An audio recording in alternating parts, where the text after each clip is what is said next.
Human trafficking is considered to be modern-day slavery. Over 20,000 victims are trafficked every year here in the United States. Victims can be of any race, male, female, adult, or child.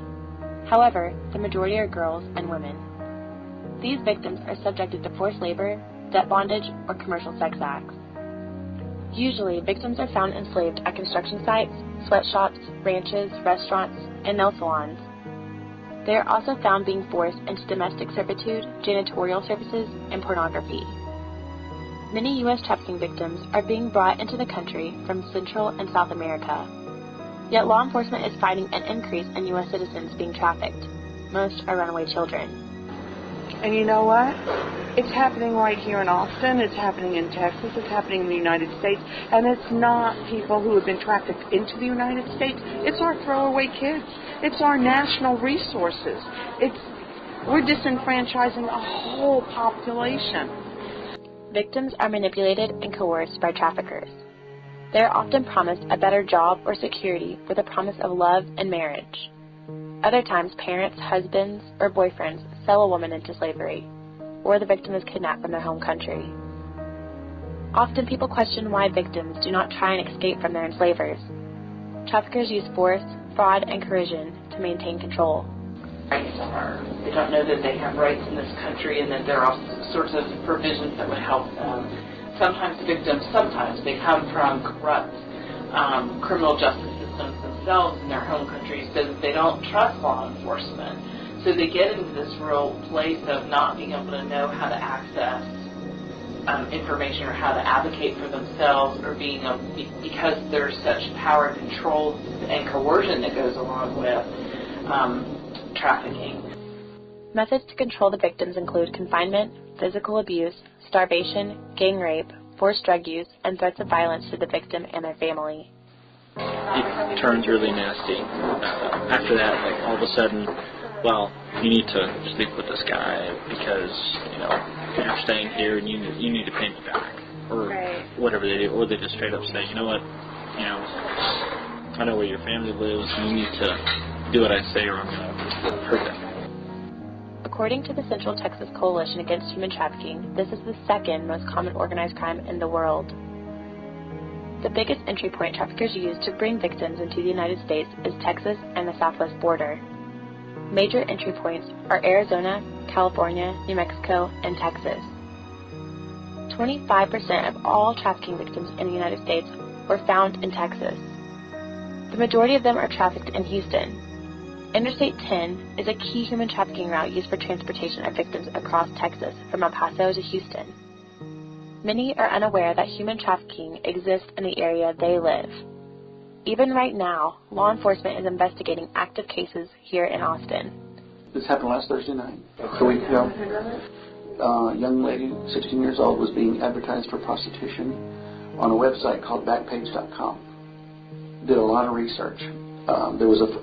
When the girls are advertised on this website, they list a phone number where if you or I want sex, we can call the phone number and find out how much it costs and what all we get for that amount of money, and so forth, just like you would in a prostitution ring. Well, we did, and we ordered her. She goes by the name of Secret, and Secret was brought to us in a hotel room where we set up an undercover sting. And when she showed up at the door, we arrested her. Brought her into the room. She came into the room. There were people in the room to take her down, and she was delivered to the hotel by two pimps, a male and a female. Okay. And we arrested the two pimps, and we charged them with compelling prostitution, which is a second-degree felony. Much of the public is unaware of what human trafficking is. They oftentimes confuse the term smuggling with trafficking. Smuggling concerns illegal transportation across a country's borders. However, smuggling could be part of trafficking. The public's lack of knowledge may be tied to how the media covers human trafficking. But there are a whole lot of other things with this case that we can't really discuss. Right. It might jeopardize the case, and it might jeopardize the revealing the identity of the 16-year-old, which we want to protect to no end, because she's already been through a lot. And so those are the kinds of things. And if the public knew, I mean, it's appalling already to know that there was a 16-year-old girl being advertised on an internet website, and that there were men that would use her, and that there were these pimps that would take her to be used and abused in that sense. But it's even more appalling to know the details of the case that we can't really reveal to. This is what I would like the media to do. I would like the media to use appropriate words. This is an ugly crime. It needs to be reported that way, whether it's in police reports, whether it's in, court reports, whether it's in the media. The words that describe what happened need to be used. That's number one. Number two, for an awareness. What does human trafficking look like?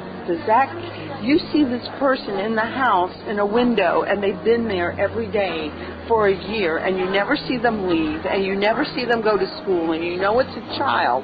Why are you not reporting it? Victims are traumatized by their experience and often have difficulties rejoining society. The Central Coalition Against Human Trafficking offers special services to meet their needs. This group of people is made up of medical services, legal services, social services like Safe Place, Refugee Services in Texas, Caritas, LifeWorks, all of those agencies, and that each of those agencies provide a different service once a victim is identified. The Central Texas Coalition Against Human Trafficking works with the Austin Human Trafficking Task Force, who is in charge of locating and investigating trafficking cases. There are several signs that a person is being trafficked. A victim usually does not have documentation or identification. Foreign-born victims may not speak English. Victims are under constant watch by their traffickers. Victims are often scared and untrusting, which may be apparent in their body language.